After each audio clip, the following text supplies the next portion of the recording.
Praise the lord. September 12వ తేదీ 2024. ఈరోజు దేవుని వాక్య వాగ్దానం ఏమనగా సామెతల గ్రంథం 22వ అధ్యాయం 11వ వచనం. హృదయ శుద్ధిని ప్రేమించుచు దయగల మాటలు పలుకువానికి రాజు స్నేహితుడగును. ఆమేన్. రాజు అనగా పరిపాలకుడు, అధికారి, పనిచేయు ప్రదేశపు యజమాని. ఇంటి యజమాని ఎవరైనా కావచ్చును.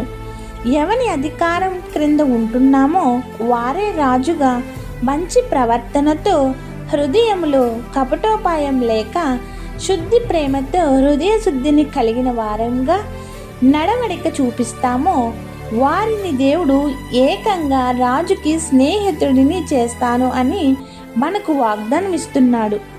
కాబట్టి ఈ వాగ్దానంతో మనల్ని ఉన్నత స్థితిలో దేవుని కృప నిలవపెట్టాలని కోరుతూ దేవుని సువార్త పరిచర్యలో మీ సహోదరి. ఆమేన్. God bless you. మరణాత.